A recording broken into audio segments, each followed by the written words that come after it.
자, 오늘 우리 수요 예배 62번째 시간이 되겠는데, 자, 이제 오늘 이렇게 하고 나면 우리 1:1 제자 양육 공부가 거의 다 끝나게 됩니다. 자, 그래서 오늘과 함께 다음 주에 이제 한 주 1:1 제자 양육 이 말씀 공부 이 책을 이제 마무리 총 정리하면서 다음 주에 한 주를 더 하고 나면 우리가 이제 1:1 제자 양육 공부를 우리가 한 1년 한 2개월 넘도록 이 교재를 다 함께 이제 끝난 것이 됩니다. 자, 5월 달서부터는 이제 다른 내용을 가지고서 우리가 함께 이 수요일 저녁 시간에 함께 또 말씀을 나누려고 합니다. 우리 신앙의 가장 중심이 되는 것이 기독교 신앙의 교리입니다. 자, 그런데 이 교리라고 하는 것이 더러는 쉽기도 하고 어렵기도 합니다. 자, 그런데 우리가 이제 교리라고 하는 것을 체계적으로 공부해 본 적이 없어서 이 교리라고 하는 것이 우리의 신앙에 단단하게 세워져 있을 때 아무리 이단이 신천지가 됐든 하나님의 교회가 됐든 누가 어떠한 소리를 하더라도 우리가 하나씩 반박하고 또 우리 기독교 신앙의 그 정통성이 어디에 있는지라고 하는 것들을 이렇게 쭉 우리가 이제 이야기할 수 있는 이제 그런 힘을 기르는 것이 매우 필요합니다. 여러분 요즘에 뉴스라든가 또 여러 이렇게 매체를 통해서 듣고 보는 소식들이 있을 겁니다. 바로 정명석, JMS 막 이런 이단도 또 신천지는 아주 요즘에는 신천지 하나님의 교회는 아주 흔한 이단이 돼 버렸죠. 자, 그런데 그들이 잘못된 신앙을 가지고 있는 것은 이제 교리가 잘못되어져 있기 때문에 이제 그런 겁니다. 그래서 이제 5월 달서부터는 우리 기독교 신앙이 2000년 동안에 우리가 그리스도 안에서 말씀을 통해서 갖게 되어졌던 기독교 신앙의 교리를 아주 쉽게 그리고 또 이것을 아주 체계적으로 이제 하나씩 이제 공부하는 그런 시간들을 가질 예정에 있습니다.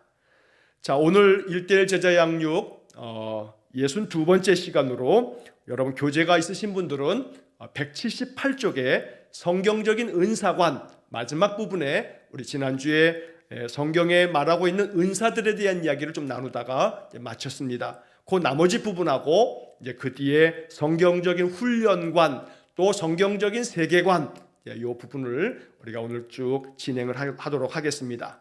자, 먼저 지난주에 살펴봤던 성경적인 은사관이라고 하는 것은 하나님께서 하나님의 일을 감당하려고 하는 주님을 위해서 일하려고 하는 사람들에게 은사를 주신다.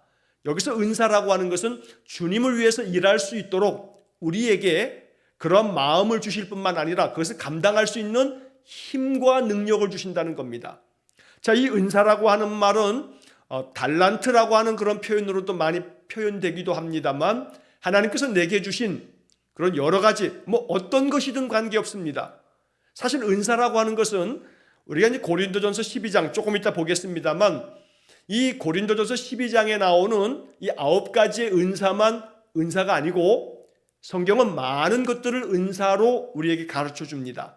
그래서 지난주에 로마서 12장에 나오는 그런 은사들에 대한 이야기를 살펴보기도 했습니다. 우리에게 주신 은혜대로 받은 바 은사가 각각 다 다르다라고 하는 것과 함께 예언이면 믿음의 분수대로 또 섬기는 일이면 섬기는 일로 가르치는 자면 가르치는 일로 위로하는 자면 위로하는 일로 구제하는 자는 성실함으로 다스리는 자는 부지런함으로 긍휼을 베푸는 자는 즐거움으로 할 것이라 라고 하는 말씀을 로마서 12장 6절로 8절 말씀을 지난주에 살폈습니다.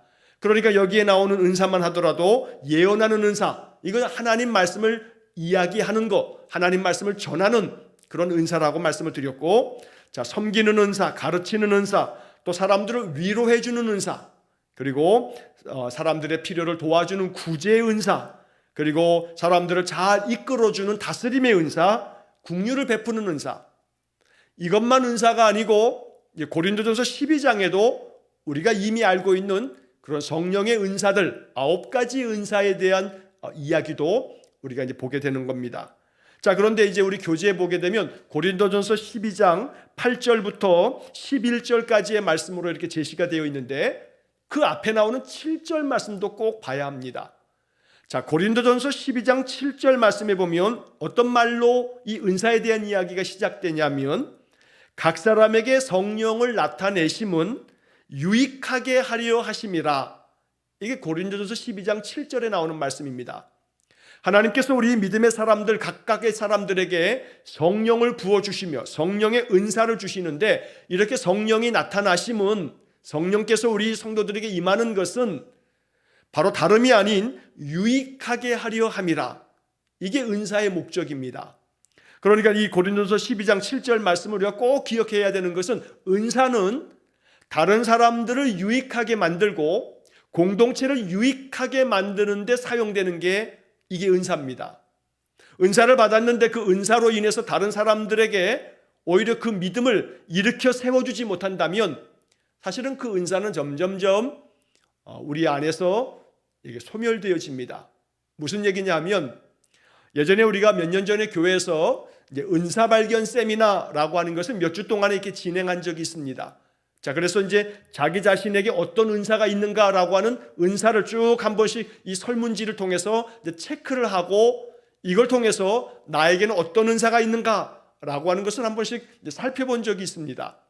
자, 그런데 이 은사 발견 세미나에서 제시되고 있는 여러 그 설문지의 내용들을 몇 년이 지난 다음에 다시 한번 조사하면 자기에게 있는 그 은사들이 조금씩 바뀌는 사람들이 있습니다. 자, 이 사람은 주님을 위해서 일하면서 그 일하기 위해서 하나님 앞에 내가 이렇게 쓰임받고 내가 이렇게 사용되어야겠다 하면서 헌신하면서 하나님께서 그 사람의 마음 중심에 이제 성령께서 그로 하여금 유익하게 만들도록 그 사람에게 주시는 은사가 조금씩 다르게 나타나는 모습을 보게 됩니다. 예전에 많이 있었던 은사가 좀 작아지기도 하고 예전에 없었던 은사가 다시 내 안에 이렇게 생겨지는 것을 볼 수도 있는 겁니다. 자, 이것은 하나님께서 공동체와 다른 사람을 유익하게 하도록 하려고 이 은사를 통해서 하나님이 우리를 사용하고 계시는 그런 내용이 되는 겁니다. 자, 다시 말해 은사라고 하는 것은 자기 자신의 어떤 유익을 위해서만이 아니고 공동체의 유익, 다른 사람의 유익을 위해서 은사가 주어지는 것이다 라고 하는 것을 먼저 우리가 확실하게 이제 알고 이것을 딱 머릿속에 딱 담아둘 수 있어야 됩니다.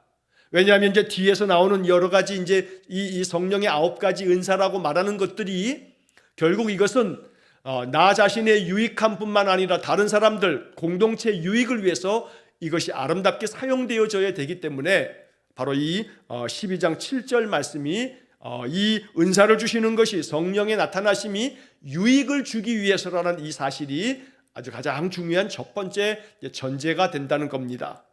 자, 그리고 이제 그 다음에 이어지는 8절서부터 11절까지 쭉 나오는 말씀 가운데 지혜의 말씀, 지식의 말씀, 믿음, 병 고치는 은사, 능력 행함, 예언, 영들 분별함, 또 각종 방언을 말함, 방언들 통역함, 이러한 9가지의 은사가 고린도전서 12장에 기록이 되어집니다. 자, 여기 이 9가지 은사들에 대한 것들은 하나씩 하게 되면 아마 한 주씩은 계속 해야 될 겁니다. 여기서 중요한 것은 자, 이 9가지 은사들은 각각 하나님께서 이 은사들을 우리에게 부어주심으로써 그 목적은 좀 전에 말씀드린 것처럼 나뿐만 아니라 다른 사람들에게 또 함께 섬기는 공동체 안에 교회 안에 성도들을 유익하게 하기 위해서 이런 은사들을 주셨다. 다시 말하면 은사가 있다 해서 은사를 자기 자신의 어떤 영적인 능력인 것처럼 자랑스럽게 그래서 그 은사가 내게 있다라고 하는 것이 남들과 달리 나는 이런 은사를 받았다라고 하는 식으로 조금은 이 은사에 대한 부분에 내가 이런 은사를 받았네 하면서 우쭐거리는 마음이 생겨질 때가 이제 종종 있는 겁니다. 자, 한 가지 예를 들면 예전에 한국교회에서 한때 80년대, 90년대 이 즈음에는 한국교회에 아주 굉장한 큰 바람이 불면서 어떤 풍토가 있었냐면 이 성령의 은사들 가운데서 우리가 8번째로 지금 언급되어 있는 각종 방언들을 말하는 것, 이 방언의 은사에 대한 부분 때문에 80년대, 90년대 한국교회가 참 한참 소란스러웠던 때가 있습니다. 왜냐하면 어떤 이들이 이 보통의 많은 부흥사들이 보통 많이 그랬는데, 예전에도 제가 몇 차례 말씀드린 것처럼 방언을 받는 것이 성령 세례를 받는 거다. 그리고 성령 세례를 받는 것은 곧 구원받은 것의 징표가 된다라고 하는 주장을 한국교회 많은 교회를 다니면서 이 부흥 강사들이 그렇게 주장을 했던 때가 있었습니다. 자, 그래서 성령 세례를 받는다라고 하는 것이 바로 방언을 말하는 것으로 나타난다. 그러니 방언을 받지 못하면 구원받지 못한다 라고 하는 식까지 그렇게 주장하는 때가 있었습니다. 자, 그래서 이제 이 교회 안에 어떤 교회들은 어떤 사람들은 방언으로 공공의 예배 시간에 기도하게 되면 계속 이 사람은 옆에서 방언 기도를 하고, 또 어떤 이들은 그렇지 않고 또 그런 것 때문에 마음 가운데 여러 가지 낙담이 되고 또 시험이 들고, 이런 경우도 한국 교회 안에 사실은 굉장히 많이 있었습니다. 자, 그런데 방언의 은사뿐만 아니라 이 고린도전서 12장에 나오는 이 9가지의 모든 은사들은 바로 교회 안에, 공동체 안에 성도들을 섬기기 위해서 있기 때문에, 고린도전서 이제 12장 지나면 13장 사랑장이 나오고, 그 다음에 14장에 가게 되면 방언의 은사에 대한 여러 가지 교훈들이 기록이 되어집니다. 자, 그래서 1만 마디 방언보다 사람을 감동시켜 그들의 마음에 생명의 능력을 부어다 줄 수 있는 한마디 하나님의 약속의 말씀을, 그 복음을 잘 증거하는 것이 낫다고 이제 바울은 이 고린도서 14장에서 말씀을 합니다. 왜냐하면 고린도 교회 안에 많은 은사를 가졌다 하는 사람들이 자기 자신의 은사에 대해서 굉장히 아주 자부심을 느끼면서 은사에 대한 영적 교만함이 생겼던 겁니다. 어떤 이들은 방언의 그 은사를 받았다 하면서 방언 기도를 하면서, 심지어 어떤 사람들은 그 방언 기도와 함께 그 다음에 또 한국말로 또 말을 하면서 자기는 방언에 대한 통역의 은사를 받았다 그러면서 알아듣지 못할 소리를 한마디 하고, 그 다음에 또 자기의 마음 가운데 또 우리 한국말로 또 뭐라고 탁 기도를 하면서, 이 지금 방언 기도는 이러한 뜻이다 그러면서 방언에 대해서 통역하는 것처럼 그렇게 기도하는 모습을 나타내 보이는 사람들이 한국교회에 많이 있었던 겁니다. 자, 그러면서 이제 교회 안에서, 이 성도들 안에서 방언을 받았다, 방언의 통역을 받았다, 또 심지어 어떤 사람들은 바로 나에게는 영적인 분별력이 있다면서, 영분별의 은사가 있다면서, 심지어 교회의 어떤 교인들에게 당신에게 하나님의 영이 임하지 아니하고 자꾸 마귀가 이 가정에 들끓는다, 신방 다니면서 자기 구역 식구들을 신방하면서 이 집에 자꾸 마귀가 틈타고 마귀가 이 가정에 역사한다 그러면서 그 집에 가가지고 계속해서 방언 기도해대고, 이러한 신자들이 80년대 90년대 이 교회마다 종종 있었던 겁니다. 자, 제가 90년대 이제 신학교를 졸업하고서 부임을 했던 교회에서도 그런 분들이 몇 분 계셨어요. 자, 그래서 그 당시에 장로님 가정의 장로님 부인 되시는 권사님이었는데, 이분이 은사 중심적인, 은사에 대한 굉장한 목마름이 있었습니다. 자, 그래서 이제 어디 가가지고 집회도 참석하고 집회 때 서다니는 걸 굉장히 좋아했어요. 자, 80년대 90년대 집회들이 많았습니다. 또 가정재단을 쌓는 그런 어떤 어디에 처소들도 많았고요. 자, 그래서 어느 곳에 가가지고 그 집회에 참석하면서 자기가 은사를 받았다 그러면서 이 교회 여러 구역의 식구들을 찾아다니면서 내가 이렇게 은사를 받았으니 기도 제목을 이야기하라 그러면서 그 기도 제목에 대해서 같이 기도하자고 기도하면서 방언으로 알아듣지 못하는 소리를 하고, 그러면서 이 기도가 이런 뜻이라 하면서 또 통역하듯이 그러면서 이렇게 하라 저렇게 하라 이제 그랬던 적이 있습니다. 그래서 교회가 굉장히 한동안 아주 소란스러워서, 그래서 목사님이 이것을 다스리고 치리하는 과정에서 사실은 굉장히 교회 안에 참 많은 어려움들이 있었던 때가 있습니다. 지금이야 이제 많이 그런 부분들의 모습이 이제 사라지고, 한국교회 안에 성도들을 말씀으로 훈련시키면서 한국교회가 굉장히 말씀 공부에 굉장한 열정을 다 했습니다. 그래서 90년대가 지나고 2000년대, 2010년대, 2020년 지금까지 이렇게 쭉 지내오면서 지금은 한국교회가 굉장히 말씀 중심의 교회로 이렇게 점차 변화되어져 가고 있는 겁니다. 자, 우리가 이 고린도전서 12장의 이 9가지 은사 가운데서 어느 것이 더 중요하고 어느 것이 덜 중요하고 어느 게 더 귀하고 어느 것 좀 덜하고 그런 건 없습니다. 이 모든 은사가 필요에 따라서 하나님의 일을 감당하기 위해서 이 은사들이 각각의 사람들에게 부어지게 됩니다. 하나님 주시는 겁니다. 자, 예를 들면 지혜의 말씀과 지식의 말씀 그랬을 때 여기서 말씀이라고 하는 공통점이 있지요. 자, 하나님 말씀을 아주 지혜롭게 깨닫는 사람들이 있습니다. 성경의 말씀을 읽거나 또 선포되는 설교를 쭉 듣다 보면 말씀을 들으면서 지혜롭게 알아차리는 사람들이 있습니다. 아주 남다르게 성경을 읽고 성경을 묵상하고 또 설교를 들으면서 마음 가운데 이 말씀에 이러한 의미가 있구나 하면서 지혜롭게 알아차리는 은사가 있습니다. 이런 사람들은 말씀을 통해서 이 사람이 매우 지혜롭게 됩니다. 자, 그래서 말씀으로 말미암아 지혜롭게 되어지는 것, 이게 지혜의 은사라고 쉽게 말할 수가 있는 겁니다. 자, 그런데 그 다음에 지식의 은사가 나옵니다. 자, 이 지식의 은사라고 하는 것이 지혜의 은사, 지혜와 지식을 이렇게 우리가 딱 이것은 이거고 저것은 저거다 라고 구분한다라고 하는 것이 그렇게 썩 바람직한 것 같지는 않습니다. 자, 여기서 이 지식의 말씀이라고 하는 것도 역시 마찬가지로 말씀을 통해서 우리가 더 이 지식의 은사라고 하는 것은 하나님 말씀을 통해서 여러 가지 그 말씀이 또 다른 것들을 알게 만들어주는, 그래서 말씀의 깨달음을 갖게 되어지면 그 말씀을 통해서 내가 무언가 그 말씀 자체를 깨닫는 것들, 그래서 그 깨달음으로 말미암아 아주 현명하게 판단하고 행동할 줄 아는 그러한 은사가 지혜의 은사라 한다면, 지식의 은사는 바로 그렇게 말씀을 통해서 내가 또 다른 어떤 것들을 새롭게 계속해서 알아가는 그러한 은사가 부어지는 사람들이 있는 겁니다. 자, 그래서 쉽게 말하면 이렇게도 표현할 수 있습니다. 여러분, 그런 말이 있습니다. 하나를 가르쳐주면 열을 안다 라고 하는 말이 있을 때, 한 가지 하나님의 말씀을 듣고 그 말씀을 배우게 되면 성경의 또 다른 말씀과 또 다른 말씀들이 연결이 되어지면서 그 말씀들이 내 안에 계속된 그 지식의 확장을 이루면서, 그래서 나로 하여금 말씀을 더 단단하게 알 수 있는 그러한 어떤 탁월함이 지식의 은사라고 말할 수 있습니다.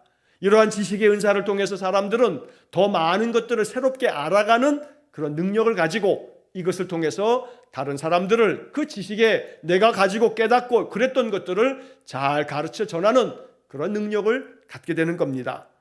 자, 그 다음에 믿음의 은사, 병 고치는 은사, 능력 행함의 은사, 또 예언의 은사, 영들 분별함의 은사. 자, 이 하나하나 은사들에 대한 것들은 우리가 차츰차츰 이제 교리 공부를 할 때 제가 요 말씀들에 대한 것들을 한번 다루게 될 때가 있을 겁니다.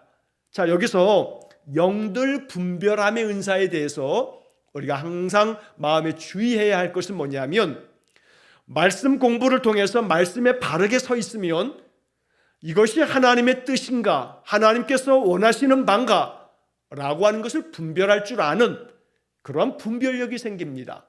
그러니까 이 영들을 분별한다라고 하는 것은 바로 하나님의 말씀이 기준이 되어서 어떠한 사람들의 그 신앙의 모습, 또 어떠한 그 신앙의 종류와 내용들을 볼 때 이것은 하나님의 말씀에 바로 든든히 서어져 있는 그러한 하나님의 성령의 말씀이다라고 하는 것을 깨닫는 사람, 그래서 이것을 잘 분별할 줄 아는 영적 분별력이 생겨지게 됩니다. 쉽게 말해 예수를 잘 오랫동안에 바른 교회 안에서 믿음에 튼튼하게 서 있는 사람들은 이단들이 뭐라고 이렇게 얘기하면 쫙 듣다 보면 이거 이상한데 하는 것을 깨닫는 마음이 생깁니다. 이 영적인 분별력이 있기 때문입니다. 말씀 안에서 신앙생활을 온전히 잘 한 사람들에게는 이단들이 주장하고 있는 이야기를 딱 듣다 보게 되면 이것은 아닌 것 같은데 라고 하는 그런 생각이 딱 들 때가 있습니다. 왜냐하면 성령께서 말씀을 통해서 주시는 그 영적인 은혜를 끊임없이 공급받았던 사람들은 다른 영, 성령이 아닌 다른 것으로 인해서 전해지는 그런 잘못된 가르침에 대해서는 영적 분별력을 갖게 되고, 그러면서 나의 삶 속에서도 무엇이 하나님께서 기뻐하시는 일인가, 무엇이 하나님께서 원치 않는 일인가, 이걸 잘 분별함으로 자기의 행동과 사람들의 행동을 잘 바르게 하나님이 원하시는 것으로 그렇게 순종해 갈 줄 아는 그런 분별력, 그래서 자기의 행동의 모든 것도 영적으로 잘 분별하여서 하나님의 뜻이 어디에 있는가, 하나님이 뭘 바라고 원하시는가, 이걸 잘 구분하고 분별해서 살아갈 줄 아는 그런 능력이, 그런 은사가 바로 영들 분별함의 은사다라고 말할 수 있습니다. 오늘날 우리 시대에 이 영들을 분별하는 은사가 정말로 필요합니다. 영적 분별력이 있는 것이 더더군다나 오늘날 이 시대에는 우리 성도들에게 정말 필요한 그런 은사가 아닐 수 없습니다. 그래서 여러분, 여기 나오는 모든 은사에 대해서 간절함으로 하나님, 나가 이런 은사들을 내게 주십시오 라고 이렇게 기도하면서도 특별히 영들을 분별하는 은사를 나에게 좀 주십시오 라고 하는 그런 기도를 여러분 깊이 하시게 되면 여러분들의 삶 속에서 언제든지 어느 때든지 하나님께서 내게 바라고 원하시는 바를 내가 바로바로 분별하여서 하나님 뜻대로 순종하며 살아가는 그런 귀한 믿음의 삶을 살아갈 수 있게 됩니다. 자, 방언을 말하는 것도 역시 마찬가지로 하나님 앞에 우리가 마음속에 간절한 소망을 가지고 또 구해야 합니다. 그래서 나의 기도 생활 중에 내가 이렇게 우리의 말로 내 머릿속에서 생각함으로써 다 표현할 수 없는 나의 그 깊은 나의 그 영혼에서 나오는 그 기도의 소리가 내 입에서는 방언의 소리로 이렇게 나타날 수가 있습니다. 그래서 성령이 내게 임하심으로 내가 방언으로 기도할 수 있는 그런 은혜를 간절히 사모하며 기도하는 것, 이것은 성령께서 부어주시는 은사이기 때문에 내 의식과 나의 생각이 이렇게 늘 깨끗한 마음으로 있는 가운데에도 성령의 은사가 부어지게 되면 우리의 의식이 있음에도 불구하고 내 입에서는 방언으로 기도하게 되는 그런 기도를 우리가 경험하게 될 수가 있는 겁니다. 자, 그래서 어떤 은사도 편견을 갖지 말고 어떤 은사도 간절한 마음으로 사모하고, 이 모든 은사의 목적은 유익하게 하기 위함이다. 나 자신에게 뿐만 아니라 다른 사람에게도 유익을 주기 위한 것이 은사의 목적이다 라고 하는 것으로 여러분들이 이것을 정리하면, 그러면 언제나 은사를 얻기 위해서 이 은사를 받음으로 말미암아 주님의 일을 더 잘 감당할 수 있도록 하나님께서 부어주시는 이런 은사가 우리의 마음에 항상 간절하게 기도하는 그런 기도의 내용이 되기를 간절히 축원합니다. 자, 에베소서 4장 11절의 말씀도 여기 참고 구절로 써 있는데, 에베소서 4장 11절에 보면 어떤 사람은 사도로, 어떤 사람은 선지자로, 어떤 사람은 복음 전하는 자로, 어떤 사람은 목사와 교사로 삼으셨으니, 그러니까 각각의 내게 주신 은사에 따라서 어떤 사람은 이렇게 강단에서 설교를 하는 목사로서 세워지지만, 어떤 사람은 그 각각에 맡겨진 그 직임에 따라서 섬기는 일로 여러 가지 모양으로 교회를 섬기게 되고, 또 교회에서 각각의 내게 주신 직분에 따라서 그 사명을 감당하는 것도 하나님 우리에게 주시는 은사에 해당되어지고, 자, 이 은사는 우리가 조금 이따가 이제 보겠습니다만, 은사는 교회 안에서만 사용되는 게 아니고 우리가 사역하는 사역의 그 대상은 바로 이 온 세상이고, 내가 사는 그 삶의 자리가 내가 바로 사역하고 이 은사를 나타내야 할 현장이다 라고 하는 것이 우리가 마지막에서 보게 될 성경적인 세계관에서 다루게 되는 그런 내용이 됩니다. 자, 그 뒷페이지에 보시게 되면 그 중간에 네 번째로 성경적인 훈련관이라고 하는 내용이 나옵니다. 자, 사역을 감당하려면 은사가 필수적입니다. 그런데 그 은사를 사역에 사용하여 열매 맺으려면 훈련이 필요합니다. 그러니까 하나님께 우리가 헌신하여 주님의 일을 감당하는 것이, 주님을 위해서 일하는 것이 사역인데, 자, 이 사역을 잘 감당하려면 하나님 주신 은사를 가지고서 사용해야 되고, 그 은사를 잘 사용해서 열매 맺는 사역이 되려면 이 사람들이, 성도들이 잘 훈련받아야 한다라고 하는 겁니다. 자, 그래서 이제 그 밑에 내용들을 보게 되면 교회가 교회답게 되려면 성도들을 잘 훈련하는 것이 이게 필수적이다 라고 하는 글도 우리가 읽을 수가 있습니다. 자, 마가복음 3장 13절에 15절의 말씀을 보면 예수님께서 제자들을 이렇게 부르셔서 자, 그들을 부르시고 그들을 12로 택하셔서 이제 사도로 삼으시고 주님께서 그들과 함께 계시면서 그들에게 말씀을 가르쳐 주시고 천국 복음을 가르쳐 주시고 그리고 그리스도의 십자가의 도를 가르쳐 주시면서 그들을 보내셔서 파송하심으로 그들로 하여금 전도하게 하시는 그런 사명을 주님께서 그 제자들에게 이제 허락해 주십니다. 자, 그래서 제자들은 예수님께로부터 3년 동안에 아주 농도 깊게 아주 잘 훈련이 되었던 겁니다. 누구나가 주님의 일을 감당하며 주님께 쓰임받기 위해서는 훈련받아야 한다. 이것은 주님께 쓰임받는 문제뿐만 아니라 나 자신의 신앙이 바르게 세워지려면 믿음 안에서 잘 훈련받는 게 굉장히 중요합니다.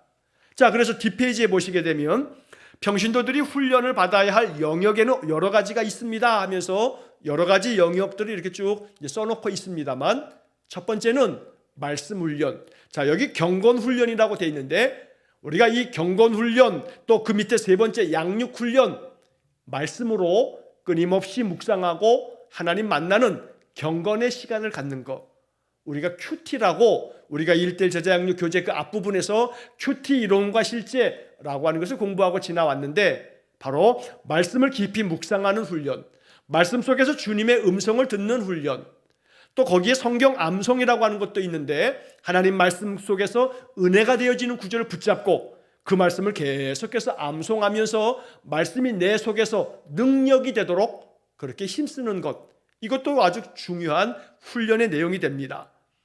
자, 우리에게는 아침마다 6시가 되면 새벽 기도회를 우리가 하게 됩니다. 뭐 옛날처럼 5시 뭐 이렇게 새벽 기도 그 정도가 돼야 뭐 새벽 기도회겠습니다만 지금은 이제 현대 교회에서는 뭐 6시에도 하고 7시에도 하고 이 아침 예배를 드리는 그런 교회들도 또 많습니다. 자, 어쨌든 우리가 6시에 이제 새벽 기도회를 진행을 하게 되는데 매일 아침마다 우리 성도들이 이렇게 시간을 정해서 이 영적으로 하나님 앞에 예배하는 이 훈련 잘 지금 감당하고 있습니다.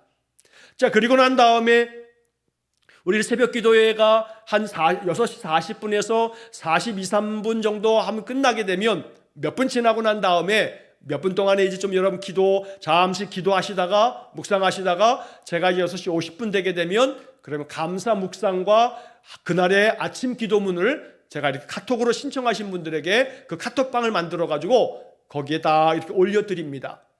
자, 그러면 그것을 이제 묵상하면서 잠시 또 기도하면 7시에 성경 통독, 1년 동안의 성경을 한 번 읽는 것이 우리가 매년 이렇게 하고 있는 그런 경건의 훈련이요 또 말씀 훈련이 되고 있는데 그러면 한 15분, 20분 동안에 그날의 성경을 쭉 우리가 들으면서 이제 통독을 하게 됩니다. 자, 이렇게 아침마다 우리는 지금 말씀 안에서 잘 훈련되어지고 있는 겁니다. 기도 훈련을 통해서 늘 하나님 앞에 깊이 영적으로 감사의 기도를 날마다 드리고 또 감사 노트를 이렇게 매일같이 쓰시면서 우리 안에 깊은 영성을 훈련하고 있는 겁니다. 자, 그뿐만 아니고 여기 전도 훈련이라고 되어 있습니다만 여러분 전도 훈련도 아침에 이렇게 감사 묵상과 기도문을 딱 보시고 난 다음에 아침마다 우리 성도님들이 여러분들의 그 카톡 안에 있는 여러 지인들에게 아침마다 이것을 계속해서 전달하는 그런 분들이 많습니다. 자, 그래서 많은 분들이 아침에 이 기도문을 쭉 전달하고 감사 묵상을 전달하는 거, 여러분 이게 전도의 한 방법이 된다라고 하는 겁니다. 자, 옛날에 한국교회에 이슬비 전도학교라는 것이 있었습니다. 그 교회마다 이 이슬비 전도학교를 실시했던 교회도 많습니다. 자, 이슬비 전도학교라고 하는 것은 그 전도학교에서 이제 보내지고 있는 그 훈련되는 여러 이렇게 이제 편지글들이 있습니다. 그러면 그것을 내가 아는 이에게 계속해서 일주일에 한 번씩 그걸 보내주는 게 바로 이슬비 전도학교의 그런 중요한 전도 방법입니다. 자, 그런데 지금은 뭐 우편으로 이렇게 뭐 편지 보내가지고 그럴 필요가 없어요. 이 디지털 시대에는 이 스마트폰이 있는 이 지금 시대에는 카톡으로 모든 것 다 보내요. 뭐 그림도 보내고요, 영상도 보내고요, 뭐 음성 파일도 보내고요, 글자도 다 문자도 보내고요. 딱 여기서 그냥 손가락 몇 개만 딱 누르면 저 남도에 있는 그 사람들에게도, 저 외국에 있는 사람들에게도 다 보낼 수가 있어요. 자, 그만큼 전도하기에 너무나 좋은 시대예요. 옛날에는 누군가에게 내가 이렇게 좋은 믿음의 글을 편지를 하려고 해도 며칠씩 걸렸어요. 근데 그렇지 않아요. 지금은 누르면 바로 가는 거예요. 바로 그냥 손가락 내가 지금 이렇게 딱 보내기 버튼만 딱 누르면 저 미국이든 저 남미에 어디에 가 있어도 그냥 당장에 그게 바로 전송이 된단 말입니다. 그러니까 시간과 장소의 제약을 받지 않아요. 이 디지털 시대가 바로 그런 시대예요. 시간과 장소의 제약을 받지 않아요. 그러니까 전도하기에 너무 좋은 시대가 사실은 오늘날 우리 시대예요. 사람들의 마음이 완악해져서 전도하는 거 옛날처럼 전도지 가지고 나가서 티슈 갖다 주면서 예수 믿으라고 우리 교회 나오라고 이제는 그게 통하지가 않아요. 자, 이제는 내가 관계 속에 있는 사람들 가운데 내가 계속해서 그 사람에게 사랑과 관심을 보이면서 그들에게 필요한 많은 기도를 같이 기도해 주고 그렇게 잘 살펴주고 사랑의 마음을 전달해 주다가 그러면서 동시에 그들에게 정말로 귀하고 복된 말씀들을 자꾸 들려주고 전해주는 거. 자, 그래서 이 전도라고 하는 것에서 우리가 또 한 가지 고정관념을 좀 깨야 될 것이 하나가 있는데, 전도는 예수 믿는 사람에게도 전도가 필요해요. 왜냐하면 교회를 다니고 있는 사람들에게도 전도가 필요해요. 우리가 전도에 대해서 바르게 알아야 할 것은 전도는 복음을 전하는 게 전도예요. 전도는 이 사람에게 복음을 전하는 게 전도인데 그 복음을 전하는 것의 첫 번째 대상은 나 자신이고, 그러니까 날마다 복음 안에서 우리가 말씀을 자꾸 듣고 말씀을 마음속에 받아들이는 거죠. 그리고 난 다음에는 예수를 잘 믿는 것처럼 보여지는 모든 사람들에게 복음이 필요한 겁니다. 복음은 날마다 모든 사람들에게 필요한 거거든요. 자, 그런데 이 복음을 전하는 것이 기도문을 전할 수도 있고 좋은 믿음의 글을 전할 수도 있고, 그래서 자꾸 이렇게 전달하는 과정 속에서 성령이 역사하시면 그들 가운데 하나님의 역사하심을 통해서 그들의 믿음이 분발하게 되고 또 하나님 찾는 마음이 생겨지게 되고 그들의 그 심령이 회복되어지는 그런 역사가 나타나게 되는 겁니다. 자, 그래서 여러분들 아침마다 여러분들이 아침에 감사 묵상과 또 아침 기도문을 여러 사람들에게 전달하는 거, 이거 전도의 그 은사를, 전도의 사명을 잘 감당하고 있는 것이 됩니다. 이게 하나의 우리의 훈련이요 사역이 될 수 있다는 겁니다. 자, 그러면 그것을 전달받은 사람들이 또 다른 사람에게 전달할 수도 있고, 그러다 보면 그 말씀이, 그 묵상이, 그 기도문이 어떤 사람의 마음속에 성령께서 그 마음을 움직여 주시면 그 사람은 거기서 영적으로 변화를 받게 됩니다. 자, 그렇기 때문에 전도 훈련도 그렇고 또 여기에 상담 훈련이라고 하는 것도 나오는데, 이제 나중에 우리가 우리 그 세미나를 통해서 우리 안에서 필요한 여러 상담에 대한 그런 기술들과 또 그런 어떤 내용들을 함께 좀 배우는 그런 시간도 가지려고 합니다. 전에도 한번 말씀드린 것처럼 우리의 언어 생활, 우리가 어떻게 말하는, 그렇게 잘 말하는 기술, 이런 것들에 대한 좋은 세미나를 우리가 좀 하게 되어지면 이런 것들도 우리가 훈련을 받을 수가 있을 겁니다. 자, 목사는 교인들을 잘 훈련하는 것이 목사의 책무입니다. 성도들은 훈련의 과정 속에 언제나 참여함으로써 내 믿음을 단단하게 만들고 이걸 통해서 내가 하나님 앞에 쓰임받아, 그래서 나로 말미암아 어떤 사람들이 하나님의 그 은혜를 경험하게 된다면 바로 이것이 우리가 성도로서의 사역을 감당하는 삶이다 라고 이렇게 말할 수가 있다는 겁니다.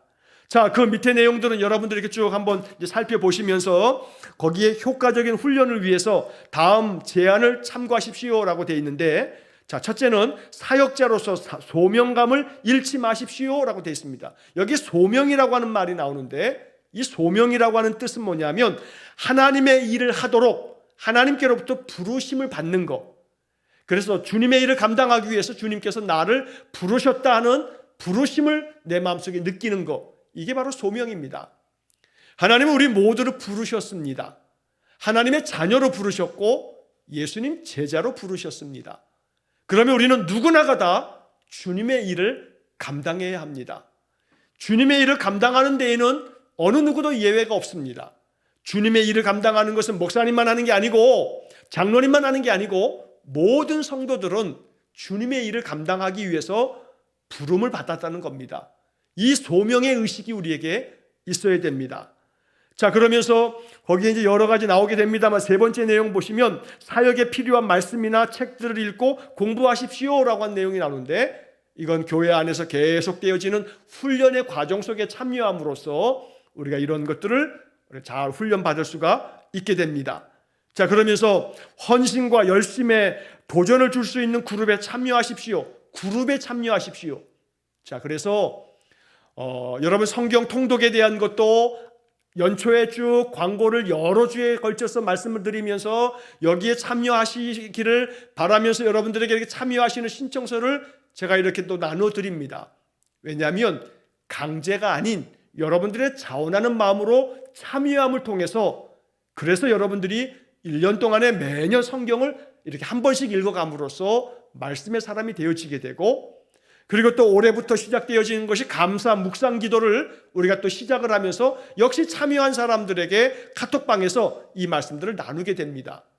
자, 지금도 여러분들 언제나 원하시며 우리 교인들에게 이야기하셔서 나를 좀 초대해 주시오라고 이렇게 누구에게든 이야기하면 여러분들도 그 카톡방에 여러분들 그 연락처에 있는 사람들을 초대해서 그 카톡방에 이렇게 들어올 수가 있습니다. 자, 그래서 계속해서 말씀을 자꾸 내 안에 채우면서 그 그룹 안에서 나의 신앙이 더욱더 잘 뿌리 내리고 더 깊이 성장하는 그러한 우리 영적인 훈련을 계속 감당해야 된다라고 하는 것입니다. 자, 이제 마지막으로 성경적인 세계관이 나오는데, 자, 이 성경적인 세계관에 대한 이야기는 다음 주에 한 번만 더 하고 전체적인 총정리를 하면서 다음 주에 이 1대1 제자양육 공부를 이제 마치도록 할 겁니다. 자, 이 성경적인 세계관에서 우리가 이제 다음 주에도 더 이어서 생각하겠습니다만, 중요한 것은 하나님이 나를 부르심으로 하나님 자녀 삼아 주시고 그리스도의 제자로서 교회 안에서 여러 가지 말씀 훈련을 받으면서 우리는 하나님의 사람이 되고, 그리고 이 하나님의 사람은 나의 삶의 자리, 가정에서 또 일터에서 또 동네에서 나는 언제나 하나님께로부터 훈련받은 하나님의 사역자다, 하나님의 동역자다라고 하는 의식을 가지고 살아가는 겁니다. 사람들은 하나님을 못 봅니다. 물론 우리도 하나님을 눈으로 보지 못합니다. 그러나 우리는 마음 심령으로 하나님을 만나며 하나님의 은혜를 경험합니다.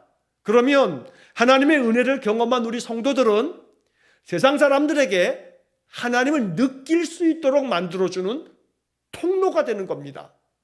그래서 예수 믿는 사람들은 보이지 않는 하나님을 예수 믿지 않는 사람들에게 느낄 수 있도록 하나님의 사랑을 전하는 역할을 하는 것이 성도의 사명입니다.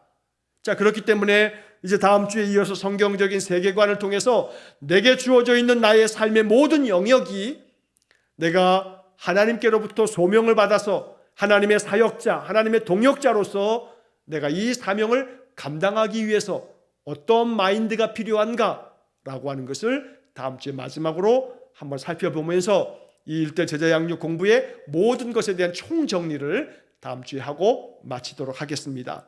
언제나 성경적인 은사관, 항상 하나님은 하나님의 사람들에게 은사를 부어주신다. 누구도 예외 없이 그 사람들의 신앙의 유익을 위해서, 공동체의 유익을 위해서 다양한 은사를 주신다는 것. 그래서 은사를 사모하라. 또 말씀 안에서 끊임없이 교회를 통해서 신앙의 훈련을 받아야 된다. 훈련을 잘 받아야 하나님 앞에서 우리가 아름답게 쓰임받을 수가 있다라고 하는 것으로 오늘 이야기를 정리하면서 이제 말씀을 마칩니다. 날마다 주님 앞에 아름답게 쓰임받는 그런 믿음의 성도가 되시기를 주의 이름으로 간절히 축원합니다. 기도하겠습니다. 자비로우신 아버지 하나님, 우리에게 은사를 부어 주시고 그 받은 은사를 통해서 주님의 그 사역을 위해서 아름답게 헌신하는 우리 성도들 되기를 원합니다. 내게 주신 은사가 무엇인지를 늘 기도하면서 더 많은 은사를 통해서 공동체의 유익이 되고 또 내가 만나는 많은 사람들에게도 아주 소중한 유익이 되어지도록 우리를 사용하여 주옵소서. 이렇게 주님의 사역을 감당하기 위해서 더욱더 말씀 안에서 영적으로 훈련되기를 원합니다. 우리 성도들이 이렇게 아침마다 예배하며 또 감사 묵상의 기도를 통해서 기도하고 또한 성경을 통독하면서 말씀 안에서 훈련되고 또 이 말씀들을 우리 주변 사람들에게 끊임없이 날마다 전달하면서 전도의 사명 감당하는 우리 모든 성도들에게 하나님의 놀라운 축복이 임하게 주옵소서. 그래서 우리를 사용하셔서 하나님의 나라가 확장되고 하나님의 복음이 전해지는 귀한 역사가 있게 해 주옵소서. 주님의 은혜를 더욱더 간절한 마음으로 사모하며 그 은혜가 나를 통해서 흘러가도록 늘 기도하는 우리 귀한 성도들에게 하나님 놀라운 성령의 능력을 부어 주옵소서. 예수님 이름으로 기도하옵나이다. 아멘. 우리 구주 예수 그리스도의 은혜와 하나님 아버지의 극진하신 사랑과 성령의 교통하심이 늘 하나님 주시는 성령의 은사가 충만하여 말씀 안에서 교회를 통하여 잘 훈련받음으로 하나님의 사역, 주의 나라의 일을 위하여 충성되게 헌신하기를 간절히 소망하며 기도하는 머리 숙인 귀한 성도들 위해와 저들 가정과 온 가족들 위해 영원토록 함께 하시길 축원하옵나이다. 아멘.